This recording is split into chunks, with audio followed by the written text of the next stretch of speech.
네, 감사합니다, 여러분.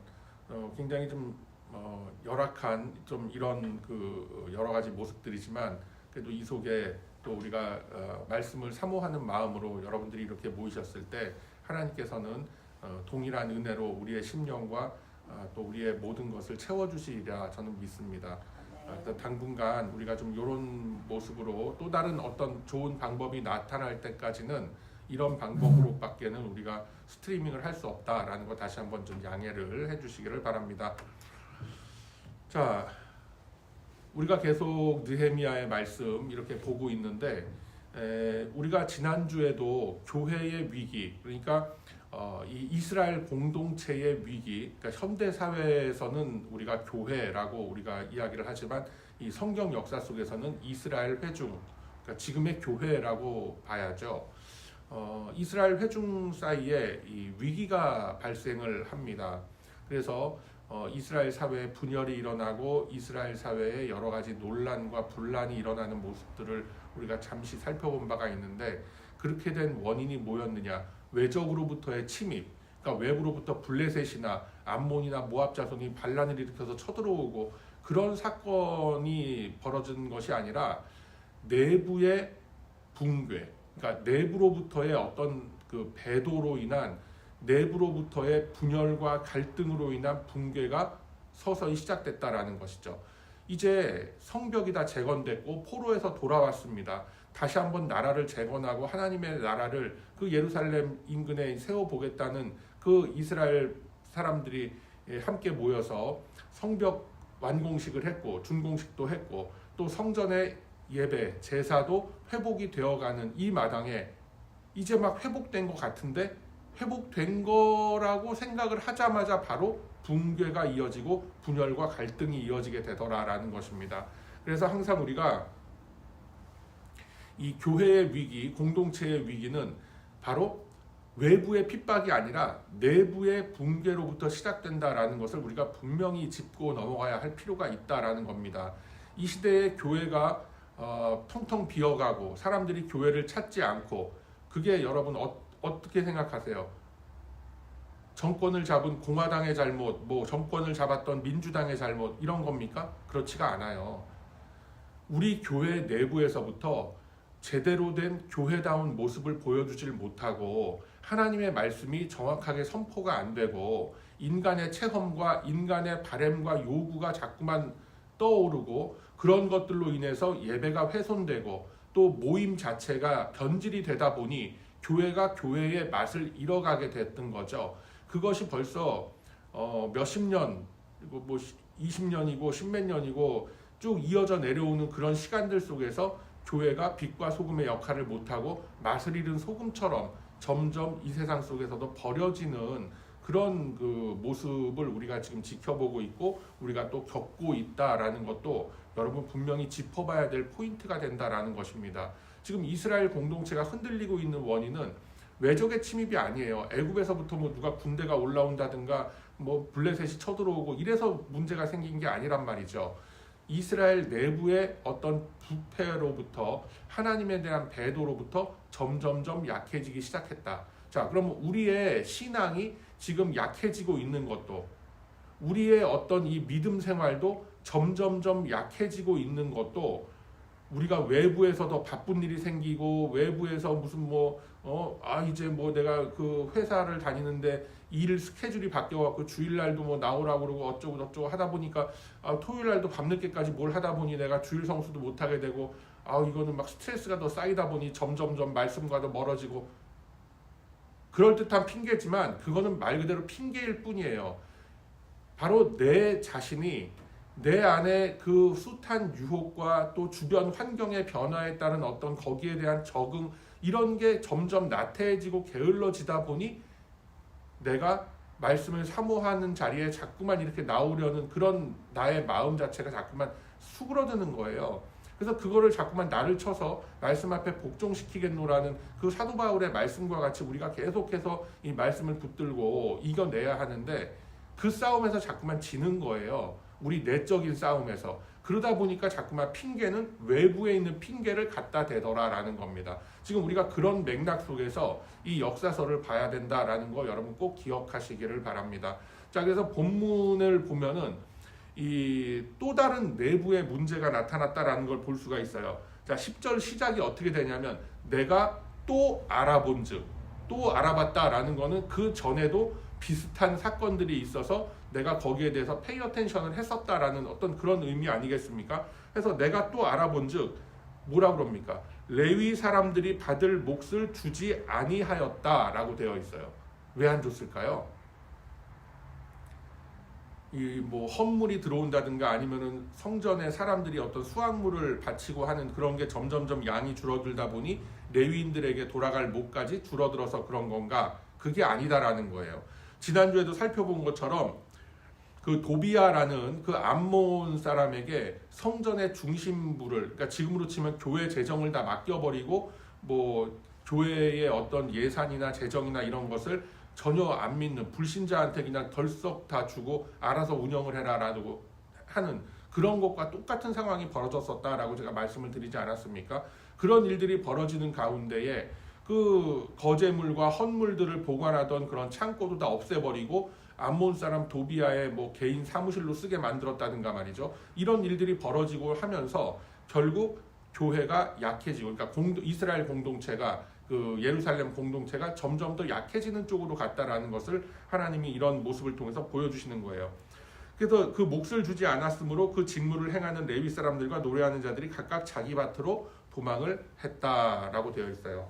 자, 그러면은 우리가 여기서 이런 생각을 많이 하게 됩니다. 아니, 하나님으로부터 거룩한 소명을 받았다고 했고, 자기가 정말 나의 인생을 바쳐서 나의 목숨이라도 바쳐서 주님의 뜻을 따르겠습니다라고 나섰다면, 아니 그까짓 거 뭐 좀 못 받는다고 해도 정말 순교의 정신으로 이걸 지켜 나가야 되지 않겠느냐? 맞는 말씀이에요. 그렇지만 그 맞는 말을 그 사람들을 향해서 손가락질을 해서는 안 된다라는 게 지금 성경의 원칙이다라는 거예요.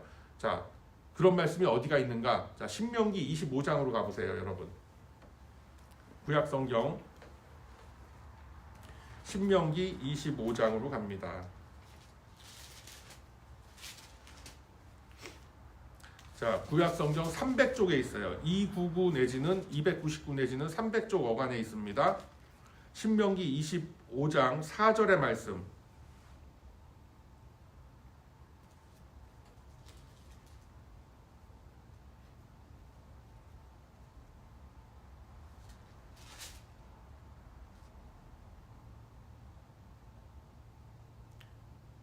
아, 26장입니다. 죄송합니다. 26장 4절. 자, 보면은 말씀이 어떻게 되어 있냐면 제사장은 내 손에서 그 광주리를 받아서 내 하나님 여호와의 제단 앞에 놓을 것이요 라고 되어 있고, 이 말씀의 그 앞 뒤를 쭉 보면은 계속해서 그 제사장들에게 줄 몫이 이렇게 돼 있다라는 것이 분명히 이렇게 좀 성경에는 기록되어 있는 그런 대목들이 굉장히 많다라는 것을 여러분들이 꼭 한번 보실 필요가 있어요. 그리고 제가 그 다른 대목을 한번 좀 찾아보면은 뭐 부당한 이익을 취하지 말라라고 하면서 이 뭐 레위기 26장 말씀에도 또 이렇게 말씀이 이렇게 쭉 진행이 되고 있습니다. 자, 그래서 이거를 한번 우리가 현대적인 입장에서는 제사장의 몫을 분명히 분배해라라고 되어 있는 이제 구약 성경의 여러 말씀들 속에서 이게 현대 사회에서는 어떻게 해석이 되고 있는가라는 것을 한번 찾아볼 필요가 있죠. 자, 고린도전서 9장으로 가보세요. 로마서 다음 고린도전서 9장 신약성경 272쪽. 거기 보면은 7절서부터 말씀을 제가 한번 쭉 설명을 드릴게요. 제가 쭉 읽어보면서 설명을 드리겠습니다. 고린도전서 9장 7절 이하의 말씀을 보면 이렇게 돼 있어요. 누가 자기 비용으로 군복무를 하겠느냐? 그렇죠? 군대를 징집으로 끌고 갔으면은 뭐 먹고 자고 하는 거는 나라에서 다 해결을 해줘야 되는데 그렇지 않으면은 누가 그 자기 비용으로 군복무를 하겠느냐라고 하죠. 누가 포도를 심고 그 열매를 먹지 않겠느냐? 누가 양떼를 기르고 그 양떼의 젖을 먹지 않겠느냐? 그러니까 포도를 심고 포도를 수확하는 그 농부가 당연히 자기가 수확하는 어떤 그런 것을 먹을 수가 있고, 양떼를 기르고 양젖을 짜서 뭐 치즈를 만들고 버터를 만드는 그런 목자들이 당연히 그 양젖을 자기들도 먹지 않겠느냐라고 말씀하는 거예요. 그리고 8절에 내가 사람의 예법대로 사람의 예대로 전례대로 이것을 말하느냐, 율법도 이것을 말하지 아니하느냐라고 하면서 모세의 율법에 신명기 25장 그 4절 말씀이라든가 이런 것에 이렇게 말씀을 지금 쭉 인용을 하고 있는 거예요. 곡식을 밟아 떠는 소에게 망을 씌우지 말라 기록하였으니 하나님께서 어찌 소들을 위하여 염려하심이냐. 그러니까 곡식을 이렇게 밭을 갈고 곡식을 수확하는 그 괭이질을 하는 그 소들에게도 망을 씌우지 말라라는 거는 먹을 것이 분명히 수확할 곡식들이 있는 밭에서 일을 하면서 그 소들도 먹도록 좀 어느 정도 내버려 두라라는 그런 말씀이죠. 하물며 소들도 이럴진데 사람이 그렇지 않겠느냐라는 그런 것이죠. 10절에 오로지 우리를 위하여 말씀하심이 아니냐, 과연 우리를 위하여 기록된 것이니 밭 가는 자는 소망을 가지고 갈며 곡식 떠는 자는 함께 얻을 소망을 가지고 떠는 것이라.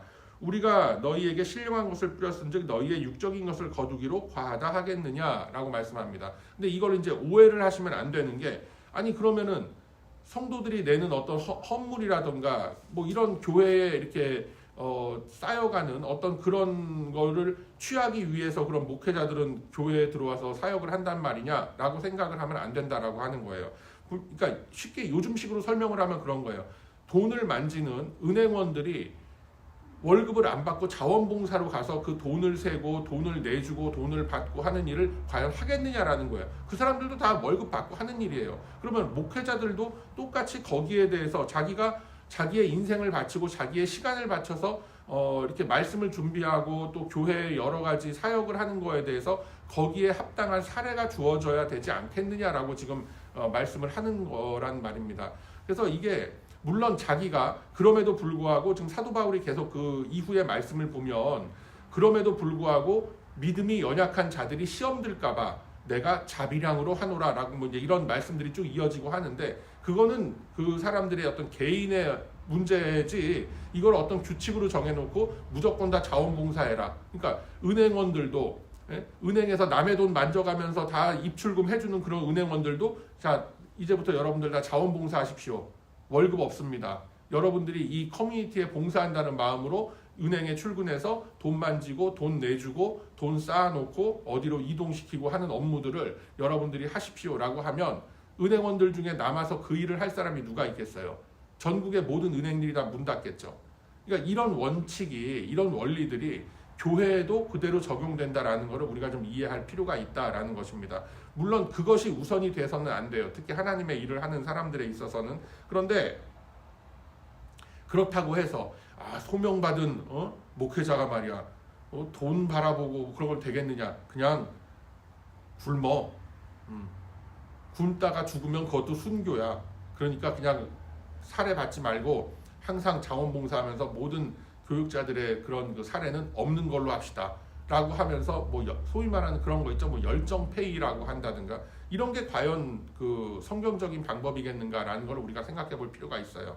그래서 이런 거를 하나님께서는 어떤 그 인간적인 도의적으로 말씀하시는 게 아니라 이게 교회 공동체를 이끌어가는, 그리고 이 사회를 이끌어가고 교회 공동체를 이끌어가는 성전을 유지 운영하는 기초 질서라고 지금 말씀을 하고 계시다라는 겁니다. 자, 그래서 이러한 기초 질서가 깨졌기 때문에 레위인들은 땅을 분배받지 못하잖아요. 기업으로 땅을 유산을 못 받는다고요. 그렇기 때문에 성전에서 나오는 소재물들, 뭐 헌물들 이런 거 좀 남는 걸로 이제 나눠 먹으면서 이렇게 근근히 살아갔는데 그런 게 다 끊기다 보니까 밭으로 도망을 갔다라는 거예요. 그럼 여기서 이제 좀 성경을 아시는 분들은 의문이 들잖아요. 아니 레위인들은 땅을 유산으로 받은 게 없다면서 뭐 누구 밭으로 갔다는 말인가라고 했는데, 레위인들도 그 어느 정도는 분배받은 게 있어요. 이게 지금 시간상 제가 일일이 다 설명은 못 드리겠지만 자기의 어떤 그 생계를 위한 텃밭 정도는 레위인들에게도 다 띄어서 줬단 말이에요. 그러니까 나머지 11지파들에게 그 땅을 분배를 하고 그 땅의 11조 같은 개념으로 레위인들에게 유다지파의 땅을 조금 띄어서 레위인들 텃밭으로 사용할 수 있게끔, 그러니까 메인 인컴은 성전에서 나오는 걸로 이제 견디는 유지를 하는 걸로 했고 또 약간 부수적인 그런 것들은 땅을 파고 하면서 경작을 하면서 조금 텃밭 정도를 가꾸면서 이렇게 그 생활을 할 수 있게끔 그렇게 하나님께서 배려를 하셨단 말이에요. 그러니까 이제 그 밭으로 가서 어떻게 보면 텃밭을 그냥 취미 삼아서 일구는 거야 되는데 그게 전업이 돼버린 그런 그 일들이 벌어지게 됐다라는 거예요. 자, 이런 상황에서 지금 이제 말씀의 흐름을 우리가 놓치면 안 되는데 하나님께서 어떻게 말씀하시냐면 야, 그 먹고 사는 게 조금 힘들다고 그래갖고 성전을 내팽개치고 텃밭으로 다 도망가느냐, 어디 그렇게 소명이 없이 그렇게 하느냐, 이렇게 꾸짖고 계신 것이 아니라 바로 레위인들을 꾸짖는 게 아니라 백성들의 민장, 그러니까 백성들의 리더, 장로들을 꾸짖고 있는 거예요. 왜 그 사람들을 챙겨주지 않고 너희들이 그 분배하는 거에 대해서 소홀히 했느냐. 자, 봐라, 먹을 게 없으니까 지금 다 텃밭으로 도망가지 않느냐, 성전일 내버려두고 하면서 그 11절의 말씀을 보면은 내가 모든 민장들을 꾸짖어 이르기를 하나님이 전이 어찌하여 버림받으었느냐. 그러니까 이렇게 레위인들이 성전에 붙어있지 못하도록 그렇게 방치하고 질서를 깨트려 버린 일들이 하나님의 전을 버린 것이다 라고 이렇게까지 얘기를 하고 있는 거예요. 그래서 다시 레위 사람을 불러 모아 제자리에 세웠고 이에 온 유다가, 그러니까 온 이스라엘을 얘기하는 거죠. 유다 지파만 얘기하는 게 아니라 곡식과 새 포도주와 기름의 11조를 가져다가 곡간에 드림으로 라고 되어 있어요. 그리고 13절의 말씀을 보면은 내가 제사장 셀레마와 서기관 사독과 레위 사람 부다야를 창고지기로 삼고 삭굴의 아들 하난을 버금으로 삼았다라고 했는데 이거는 책임질 수 있는 자리에, 책임지는 자리에 이 사람들을 세워놨다라는 거예요. 이 사람들을 올려놨다라는 것이죠. 자, 그래서 이 그 제사장들, 레위인들을 챙기고 이들의 생계를 유지하도록 분배하는 일이 어긋나지 않도록 그거를 책임지고 관리하는 직분까지 이렇게 만들어서 다 세워놨다라는 것을 우리가 볼 필요가 있어요. 그래서 이 백성의 대표들이 레위인들을 홀대하고 레위인들의 권리를 그렇게 빼앗고 하는 그런 문제들이 바로 하나님께 드려야 할 몫을 가로챈 것으로서 이렇게 하나님께서는 보신다라는 거죠. 그래서 민장들을 꾸짖었다라고 우리가 이렇게 봐야 된다라는 것입니다. 자, 그래서 여러분 한번 이게 뭐 우리 교회의 현실과는 조금 좀 뭐 거리감이 있는 적용일 수도 있겠지만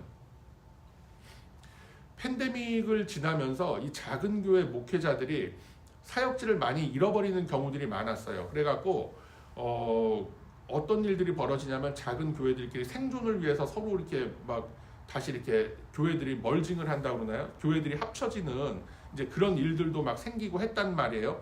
그런데 이게 어떤 신앙의 색깔이라던가 뭐가 맞지 않는 상황에서 이렇게 멀징이 되다 보니 다시 또 이렇게 흐트러지고 하는 참 그런 안타까운 모습들도 많이 생기게 되고 우리가 그런 얘기 많이 했잖아요. 아, 이게 뭐 목사님들이 굉장히 많다. 요즘에는 뭐 진짜 뭐 길거리 가다가 채 있는 사람 중에 뭐 5명 중에 한 3명은 목사님 아니냐 막 이럴 정도로 목회자들이 굉장히 많이 요즘에는 좀 배출이 된다라고 했는데 그러면 어떻게 했든 간에 마지막 때가 되니까 하나님께서 그렇게 많은 사람들을 부르셨을 거 아니에요.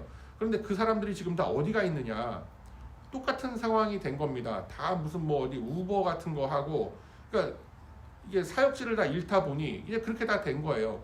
그런 좀 안타까운 모습들이 분명히 있죠. 이게 물론 자기 자신들의 어떤 소명으로 자비량으로서 이렇게 사역을 계속 이어가는 그런 경우들도 굉장히 많습니다. 그런데 많은 경우에 그게 이 생활이 전혀 되질 않다 보니 또 이렇게 다른 일을 찾고 결국은 목회를 포기해버리고 하는 그런 일들도 굉장히 많아지고 있더라라는 거예요. 그런 모습들을 보면서 아니 목회자로 부르심을 받고 소명을 받았다는 사람들이 어떻게 생계 걱정하면서 저렇게 세상 일 하면서 저렇게 뛰어들 수가 있는가라는 것으로 우리가 손가락질을 해서는 최소한 안 된다는 거예요.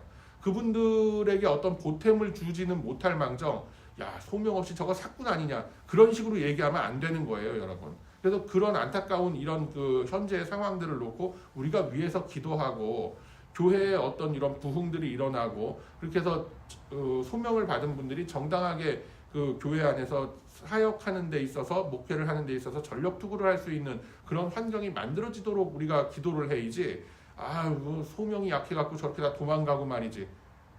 입장이 바뀌어서 보면은 그 여러분 그렇게 손가락질하고 그런 분들 비난하고 그러는 게 얼마나 부끄러운 일이다라는 거를 우리가 성경 말씀의 이런 원리들을 보면서 분명히 깨달아야 하겠더라라는 거예요. 그래서 하나님께서는 이게 단순히 그 레위인들의 생계를 책임져라라는 어떤 그런 차원을 넘어서 공동체의 질서 회복에 대한 말씀까지도 우리에게 지금 주고 계시다라는 거를 꼭 여러분 기억하시기를 바랍니다. 그래서 이 레위인들이 생활에 대한 걱정 없이 항상 제사에만 신경 쓰고 찬양에만 신경 쓰고 성전을 관리 감독하는 일에만 신경 쓰도록 하는 것이 바로 선한 일이고 하나님의 질서를 바로잡는 일이다라고 말씀하고 있죠. 자, 14절 말씀 보세요. 내 하나님이여 이 일로 말미암아 나를 기억하옵소서. 이 일이라는 게 뭐겠어요? 성전의 질서를 다시 세우고 하나님의 언약의 질서를 다시 세우고 공동체가 회복될 수 있도록 레위인들이 계속해서 이 성전에 머물면서 이렇게 하나님의 맡은 바 일들에 책임질 수 있는 자리에 서서 사역에 전념할 수 있도록 이렇게 조치를 한 이런 일들로 말미암아 나를 기억하옵소서. 내 하나님의 정과 그 모든 직무를 위하여 내가 행한 선한 일라는 거예요. 이 선한 일을 내가 다시 딱 세팅을 했고 세워놨는데 이거를 도말하지 마옵소서. 그러니까 계속해서 이어지도록 하나님께서 붙들어 주소서라는 그런 탄원의 기도를 지금 느헤미야가 올리고 있다라는 것입니다. 자, 그래서 하나님께서는 이 말씀을 통해서 뭐를 지금 우리에게 주고 계시는가? 여러분 다시 한번 말씀드리지만 성전의 기능 그리고 우리 지금 현대 사회에서는 예배 공동체가 교회 공동체가 지속적으로 부흥이 일어나지 않고 모이지 않고 하는 그런 여러 가지 원인 중에 하나가 이러한 일들이 이러한 그 하나님의 질서가 어긋난 부분들이 굉장히 크다라는 것도 우리가 좀 생각을 해봐야 됩니다. 그러니까 목회에 전념할 수 있는 교회가 교회의 일에만 전념할 수 있는 그런 그 생활이 되도록 그렇게 좀 서포트하는 일들도 굉장히 중요한데 하여튼 그거는 차지하더라도 뭐 요즘 세상에 자비량으로도 많이들 이렇게 사역을 하지 않습니까? 그래서 그런 일들은 좀 차지를 하더라도 예배가 계속적으로 지속되지 않는다는 것, 이 목회자들이 자기의 자리를 자꾸만 이탈하는 이런 모습들이 벌어지는 것, 이런 것들이 하나님의 시각에서는 배도함으로 비춰지고 있다라는 것을 여러분 꼭 기억하시길 바랍니다. 그래서 이러한 것들이 어떤 교회를 운영하고 그러니까 하나님의 공동체를 운영하는 데 있어서 어떤 행정적인 실수로서 이런 일들이 벌어지고 있고 하는 것이 아니라 믿음의 지속성과 믿음의 연속성에 관련된 그런 문제로 보고 계신다라는 것을 우리가 꼭 기억할 필요가 있다라는 것 여러분 믿으시기를 바랍니다. 그래서 현대 교회도 설령 자비량으로서 그렇게 사역을 하면서 교회가 유지가 되는 그런 교회라고 한다 하더라도 바로 이 원칙이 지켜져야 한다라는 것입니다. 그러니까 여러분들이 항상 이 교회에 헌물 드리고 하는 봉헌하고 하는 이런 그 개념들이 내가 목회자 사례비를 내가 낸 헌금으로 목회자가 먹고 사니까 그걸로 내가 헌금을 낸다라는 개념으로서 뭐 내가 교회에 도네이션을 한다 이렇게 생각을 하고 헌금을 하시면 안 돼요. 이거는 하나님의 것을 그러니까 이것도 짧은 시간에 제가 이런 말씀들을 다 드리기는 너무 어려운데 하나님의 것을 다시 한번 우리가 감사함으로 하나님께 돌려드리는 이제 그런 어떤 번제, 소제, 화목제, 속건제의 그런 그 개념을 엮어서 우리가 하나님 앞에 이 헌물을 드린다는 말이에요. 그러면은 그것이 많이 쌓였을 때 거기서 분명히 교역자들은 자기들의 몫이 있다라는 것도 알아야 되고 설령 자비량으로 그렇게 교회가 유지가 된다 하더라도 어떤 하나님의 이런 그 궁극적인 교회 공동체의 질서를 위해서 어떤 그 교회를 유지하기 위한 그런 재정들은 항상 그렇게 유지가 되고 있어야 한다라는 것을 우리가 잊어서는 안 되겠다라는 것이죠. 그래서 이게 잘못하면은 되게 뭐 치사한 돈 얘기, 막 재정 얘기로 흘러가게 될 가능성이 커서 제가 깊이 들어가기가 참 어려운 그런 테마의 문제인데 여러분 이거 하나만 생각하세요. 교회 공동체가 자신들의 책임을 내려놓고 질서를 무너뜨린다라는 것은 이게 어떤 분야이든 예배든 아니면 교회의 모든 운영과 친교와 무슨 뭐 모든 이런 어떤 나눔의 문제가 됐던 간에 하나님께서는 그거를 배도함으로 보고 계신다라는 거 이거 하나만 여러분 꼭 기억을 하시고 이 새벽에 우리가 함께 기도할 때에 교회가 져야 될 책임 내가 성도로서 짊어져야 하는 그 하나님의 은혜의 책임 앞에 내가 소홀하지는 않았는가라는 것도 한번 돌아보는 그런 그 심령들이 되시기를 바라고, 그걸로 인해서 이 예배가 소홀해지고 내가 또 마음에 시험이 들지는 않았습니까? 라는 어떤 이러한 그 마음으로 우리의 자신들, 우리가 가지고 있는 물질관, 그리고 그것과 연관된 교회의 질서들, 그리고 하나님의 언약의 질서의 그 회복이라는 것을 우리가 놓고 한번 깊이 기도하며, 또 각자가 가지고 나온 여러 가지 기도와 간구의 제목들 이 시간 함께 하나님 앞에 아뢰며 나아가는 저와 여러분의 거룩한 이 아침이 다 되시길 주님의 이름으로 축복합니다.